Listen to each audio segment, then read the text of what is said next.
Ladies and gentlemen, welcome to the most electrifying TV show in town.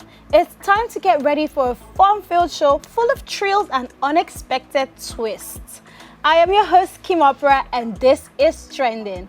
After this short break, the show begins. Welcome back. You're still watching Trending, brought to you by Airtel.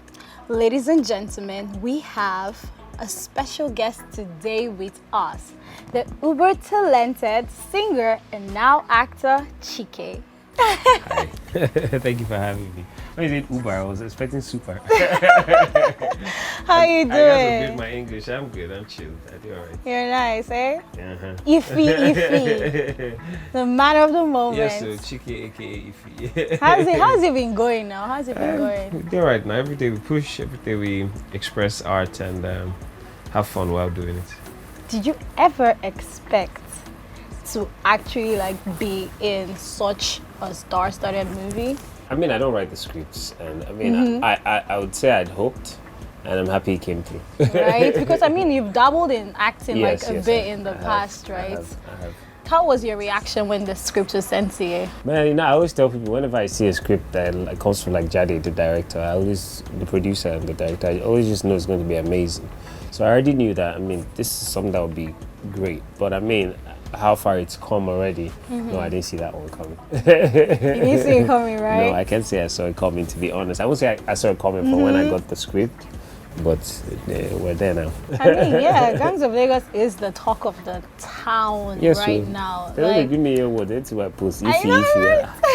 I was seeing someone shouting Iffy. I didn't know I'm the one. They say Iffy. Me?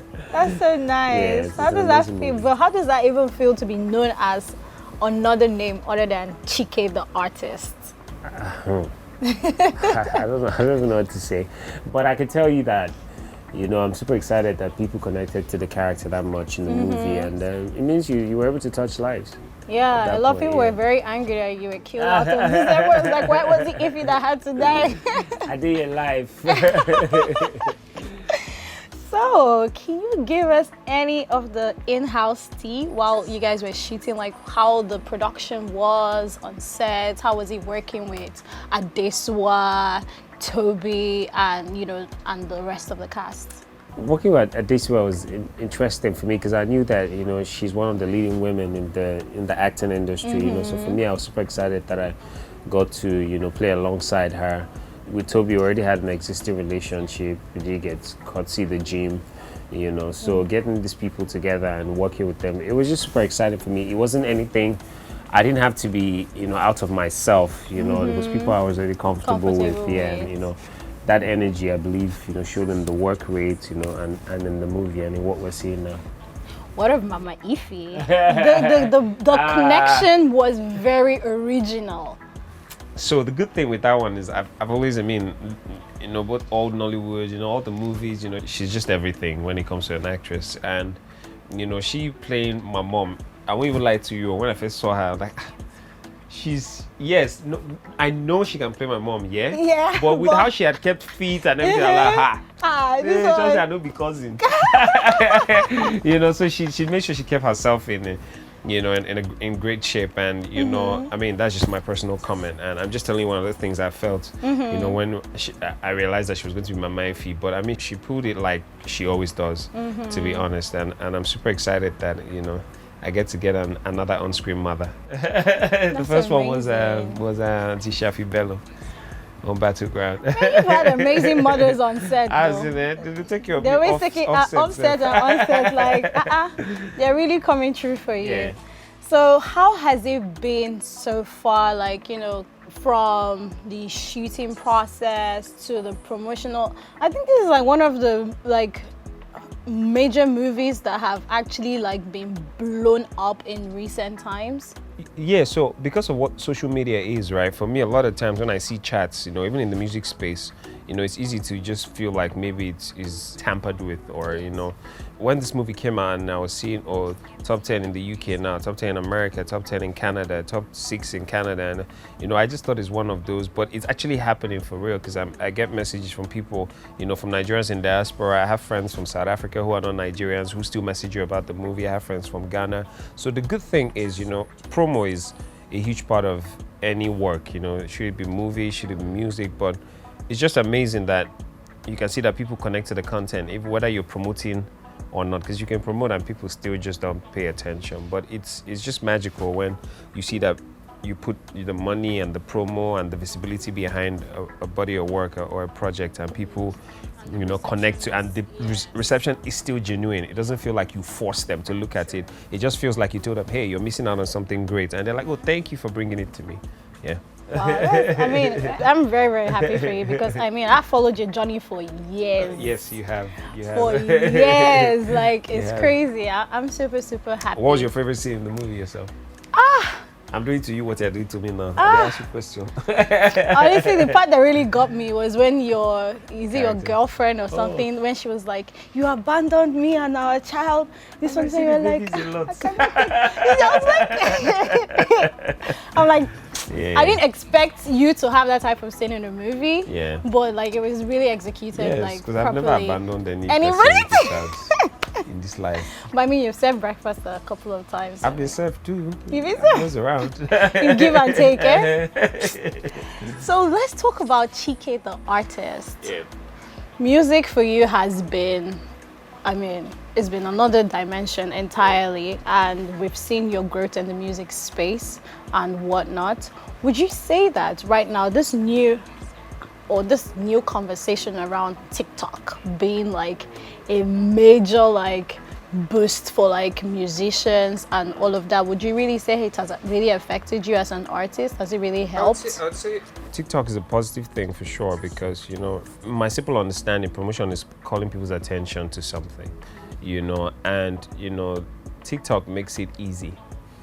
And I'm not much of the TikTok or content creating type, you know, but I just realized that, you know, people want to see you do interesting things with the music, you know, with the content you're putting out there. So it's also a learning process for me, to be honest. You know, I've learned a couple of things too, the camera angles, the things to do, the sounds, and it's working out really well. So yeah, big ups to TikTok.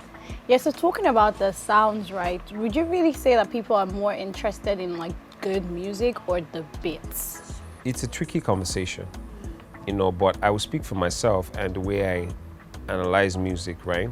So the same me now, I can listen to a song on 120 BPM and I don't even know what they're talking about. It's like speed of the music, you know, with all the beats and slamming. Do you get? I have favorite songs, you know. One of my favorite songs back then, I liked it, Bakurumo, you know, I liked do you get? But still now, you still have the songs on BPM of 70, way slower, that you connect to. So, but I just think great music at the end is on whatever tempo it is, on whatever sound it is. As great music is great music. And there's also the music part, the musicality, and the part where you entertain people. Some songs entertain people. Facts. Do you understand? Is, you know, entertaining is different. It's for pure entertainment. Yes. So I mean, but on whatever level, it just depends on how you feel and what you're opening yourself up to at that time. So me, I did hear everything. You hear everything? Yes, it just depends. It depends. It Sometimes when I depends, get back yeah. into my estate, like they know I'm back because they pop. That's interesting to know. At least I've learned BPM. Like okay, that's interesting to know. When we're talking about features, right? What's your take on foreign features on songs? Is that something you're also looking to do as an artist? Because I mean, there's been a lot of foreign lights into, you know, Afrobeats and, you know, Nigerian artists as a whole. Is that something that you're looking to do in? The way I look at features is, in my own space, I always look at it as, does it add to the music? And even when I'm shuffling names, one of the things at the top of the priority is, does it add to the music? Does this person elevate the music? Do you see this person in the music? So should it be local? Should it be foreign? To me, I don't think it matters. I mean, another thing with collaborations is sharing your fan base, you know, having people hear what you sound like, you know, immerse your view and another artist. And, you know, am I looking to that? Definitely, yes. I have even a couple of international artists that, social media, we chat now, and sometimes you don't want to be too pushy and be like, oh, that's the song. So it's not just like you're here for the song, but I have a couple on my list, and I'm sure that, soon that's going to happen. I'm a huge fan of Passenger, for example, and I know something will happen sometime. Real soon. Well, we can't wait to hear it. Yes, the relationship is moving small. It's moving small. That's fantastic. Yeah. We definitely cannot wait. How has it been for you as an independent artist? What are the challenges that you have faced? Independence now is relative because, the kind of independent I was 3 years ago is not the same type now because, there's more access, there's more resources, there's more relationship, So a lot of people say music is relationship-based industry, right?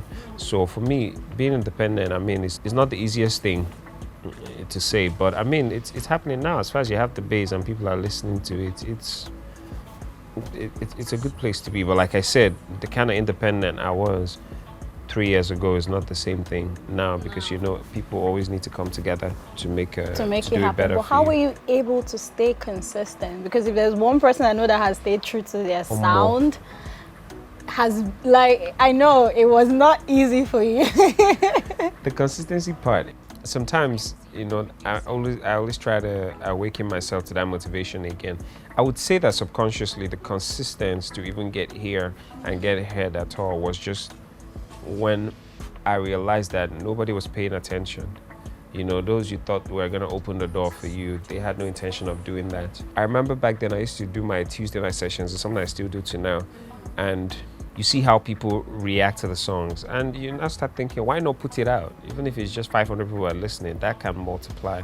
So some of the songs, we started putting it together, turning them into full songs. It wasn't a 1-minute song anymore. And to be honest, you give it all to those listening, you give it all to the fans listening. At the end, not their hand did they. That's the truth, because even no matter how much the door openers want to open for you, the fans can still shut the door. It changes nothing. But it's good to have it. I'm not devaluing, what a label of certain capacity can bring to the table. I'm not saying that, but I'm just saying that's not every grass the gray story always looks like, yes, blah blah blah. Then I got signed, and there's a lot of other people who got signed and nothing. Most of your music always tries to convey one message or another, right? Can you tell us what usually, what's your mind, the state of mind and all of that while you're producing your music? So for me, because when I keep saying for me and saying realizing I'm realizing a lot now, I think it's had a lot to do with the kind of music I listen to. Apparently with life, is always garbage in, garbage out, So my music influences, there are people who tell stories, there are people who try to make a point. To be honest, they're not people who primarily try to entertain. I've never even heard of Passenger before. They're this not, is the first time I've heard of I'm sure this. you know Let Her Go. Oh, that's the person the guy. It's the guy. Oh, wow. So, okay. So they don't primarily aim to entertain. They primarily, aim to pass a message, You can see that they're always trying to target at something. And I think I've had a lot of those influences, while, even growing up and even right now, the kind of music I listen to. And to be honest, now from my heart, now my mouth they speak. So pretty much, Facts. Yeah. Facts. So what's in store for Chike, aka Ify, 2023? Okay. Are we looking at more blockbusters, more music, EPs, albums? Give us the whole thing. But the blockbusters, don't hear now. The person will write the first one, then they don't hear. You see the one more. Yeah, exactly. So yeah, what's up for Ify? Ify just got buried in this, so I don't know what he's going to do from there. For the music, my second studio album came out in August 2022. We've been servicing singles. I have a single remix right now that's about 3 weeks old with Oxlade, Spell. And after that, it's possible we'll probably service one more song on the album or, just, move ahead to newer things. That's amazing. That's really, really amazing. I'm so happy. Yeah, I know you're happy for me. Oh my God. I know you're happy for me. Well, thank you so much. Thank you so much for having me. Well, we're going to go on a short break and we'll be right back. And that's a wrap of today's episode of Trending, brought to you by Airtel. I hope you had a good time and Don't forget to follow us on all our social media platforms. On Instagram, it's at official HIPTV. On Twitter and YouTube, it's at HIPTV. Till we see you again next time, my name is Kim Opera, and don't forget to keep it moving.